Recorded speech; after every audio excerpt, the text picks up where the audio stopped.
Mas o Bolsonaro não teve punho firme. Na hora que ele falou, tem que pegar pesado, ele pegou pesado ao contrário. Mas ele fez toda uma articulação para blindar o próprio filho, no caso, que estava incorrendo. Então, o problema é que veio à tona isso logo no início do governo dele. Jogar pros leões mesmo que se foda. Deixa o filho se fuder, mano. Se reelegia com 80%. Mas sabe qual que é o problema? Mas é que se o filho se fudesse, ele ia pegar o Bolsonaro também. Você acha que ele não tá no meio? Você tocou num ponto interessante, jogava pros leões. Eu tinha essa impressão que, pô, talvez ele é o cara... Ele é o bastião da moralidade, ele é o arauto da moralidade. Ele vai, de fato, colocar o Brasil nos trilhos éticos, finalmente. Bom, fato é que esse vídeo aqui foi gravado 6 dias antes do Bebiano falecer. A gente tinha ensaiado e tinha feito um dia de gravação, que a gente estava se mudando da minha casa, que é essa aí, e a gente chegou a convocar um grande diretor chamado Bruno Barreto. Ele fez a gravação e estava ensaiando, talvez, promover isso e vender, enfim, criar literalmente um documentário para poder literalmente contar a verdade que aconteceu dentro da minha casa. E muitas pessoas tentam diminuir, dizendo que não, ele foi eleito na esteira, enfim, só das redes sociais, mas ninguém sabe o que foi 55 pessoas trabalhando até 4 horas da manhã numa academia, quando você saiu de 7 segundos para 30 minutos, né? Então... E esse cara, meu irmão, esse cara comeu pedra, eu vi ele padecendo, meu irmão. Esse cara me deixou lições humanas perenes, para sempre. Então, qualquer assim, frustração e decepção que eu tenho hoje em dia é 100% em função do que foi feito com ele. Eu vi o calvário que ele teve que enfrentar. E esse momento, ele, por acaso, de todos nós, era eu, ele e meu pai, acho que ele foi o único que gravou um depoimento individual naquele dia. E assim foi feito e acabou que foi muito... ficou para a posteridade, né? Tanto que 6 dias depois ele veio a óbito. Mas nesse momento aqui acho que revela um pouco dessa essa dúvida que fica. Será que o Bolsonaro de fato é o La Família é primeiritar, que tem que prevalecer a família, ou ele seria o cara que teria grandeza e cortaria na própria carne? Então acho que esse depoimento é um pouco longo, mas acho que é bem revelador. Eu acho que em primeira mão aqui no Flow estou mostrando aqui. Eu quero ver também, estou curioso.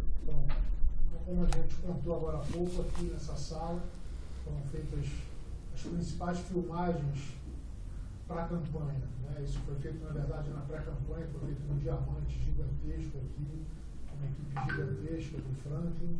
Quem fez a direção foi o Roberto Medina e o presidente, então, candidato, capitão, se sentava nessa cadeira aqui. E aqui foi feito um material grosso que depois foi usado na campanha. Nessa sala aqui, eu queria mostrar para vocês uma saleta de televisão que tem ali, aqui na casa do Paulo, onde nós tivemos conversas assim muito interessantes, as conversas mais profundas, volta e meia. Tínhamos um papo mais reservado por conta dos acontecimentos que ia se desenrolando, né, durante a campanha. Então, toda vez que a gente precisava bater um papo privado, era aqui. Eu entrava aqui com o Jair, fechava essa porta aqui, trancava e nós ficávamos à vontade aqui, né? E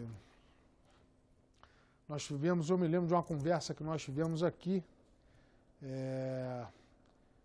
pouco antes da conclusão do segundo turno. Foi marcado um encontro nosso aqui de manhã e eu me atrasei, eu cheguei um pouco tarde e o Jair já estava aqui. E aí eu desci, encontrei o Paulo falou, olha, ele quer falar com você reservadamente, está lá na sala de televisão. Eu vim para cá, o ar-condicionado estava ligado, televisão ligada aqui, ele assistindo alguma coisa, um videotape de futebol. Essa porta eu fechei, tranquei, eu me lembro que ele estava sentado aqui, eu puxei essa banqueta e eu me sentei aqui, de frente para ele, ele sentado ali. Eu também queria conversar, eu já vinha pensando em ter uma conversa com ele. Eu me sentei aqui nesse puff e assim, muito próximos, né? Ele sentado aqui nessa poltrona, eu me lembro que eu me debrucei aqui e a conversa começou e ele virou para mim e falou assim, Gustavo, você está isso aqui para se tornar o próximo ministro da Justiça. Só que você precisa alongar o seu pavio, você tem um pavio muito curto.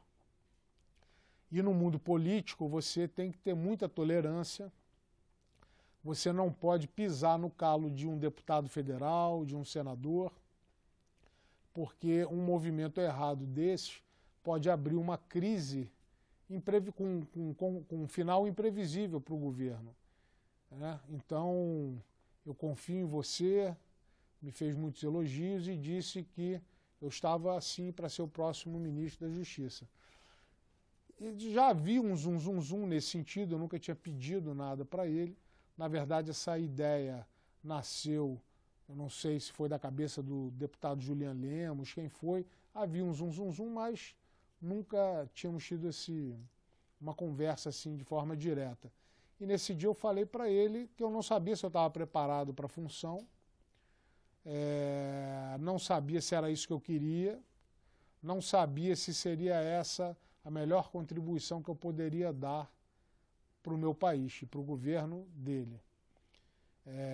Botei as mãos assim, uma mão em cada joelho dele aqui e disse assim: capitão, só tem uma coisa que eu lhe peço, eu não faço questão de nada, eu nunca lhe pedi nada, mas tem uma coisa que eu quero lhe pedir, lhe dizer, a única coisa que eu não estou preparado é para ser deixado pelo caminho. Eu gosto de servir, mas eu não estou disposto a ser usado. E em alguns momentos fica uma pulga, uma dúvida, uma pulga atrás da orelha, se eu estou sendo usado ou não, porque eu estou me doando faz 2 anos. E mencionei alguns episódios que estavam me desagradando naquele momento. E ele deu a palavra de honra dele que isso não aconteceria, que ele, como bom militar, com uma formação, né, o caráter forjado pelas Forças Armadas, que ele jamais deixaria um soldado pelo caminho. Dito isso, eu falei para mim, está tudo bom, eu quero ajudar da melhor forma, estou pronto para jogar em qualquer posição. Eu só não estou pronto para ser deixado pelo caminho. E essa foi uma das conversas que houve. Eu me lembro de uma outra conversa, dessa vez ele estava sentado ali, no sofá, nessa parte de trás. E nesse dia estávamos eu, ele e o hoje deputado Julian Lemos da Paraíba, que foi uma das pessoas que mais se dedicou, que mais o ajudou o presidente, mais ajudou o Jair a chegar lá. Né? O Julian coordenou a campanha em todo o Nordeste, foi precursor naquela região, que é muito difícil, né? Uma região tradicionalmente do PT. Estávamos nós 3 aqui. E num dia anterior o Carlos tinha irritado muito a todos nós por conta de ataques infundados, gratuitos, que ele tinha feito nas redes sociais em relação a uma série de pessoas, inclusive pessoas da equipe de comunicação, que trabalhavam muito aqui para que o projeto fosse bem sucedido. E o Carlos disparou a metralhadora giratória por conta de ciumeira. E nesse dia o Jair virou para mim e falou assim: "Ô, Gustavo, processa ele. Processa ele." E eu disse para ele: "Capitão, os seus filhos não. Os seus filhos não." E ele disse: "Mas o moleque tem que aprender. Está na hora dele aprender." Talvez eu tivesse sido um acerto ter seguido a orientação dele, processado o Carlos, talvez assim ele tivesse tomado um susto, amadurecesse um pouco, porque ele não tem a mínima ideia do mal que ele faz às pessoas. Mas enfim, houve várias conversas aqui, toda vez que era preciso, como eu disse, um papo mais privado, tratar de um assunto com maior reserva, nós vínhamos para cá, fechávamos essa porta e conversávamos aqui.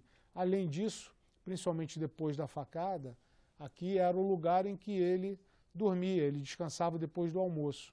Ele precisava reposar, não dava para manter o ritmo frenético que nós imprimíamos antes do incidente, da facada.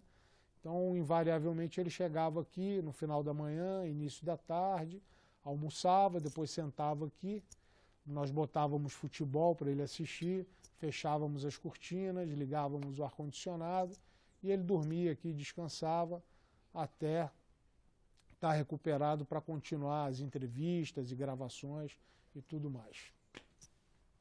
E 6 dias depois ele veio a falecer com um ataque cardíaco fulminante em Teresópolis. E essa parada aí? O que vocês pensam sobre isso? Bom, eu acho que Normal, coisa da vida? Fica permanente dúvida na minha cabeça se ele é capaz de tacar um filho dele para os leões. Acho que isso está claro que não é o caso. Na mesma medida que ele, no momento reservado com o braço direito dele naquela época, foi capaz de sugerir e até de incentivar um interessante processo. isso.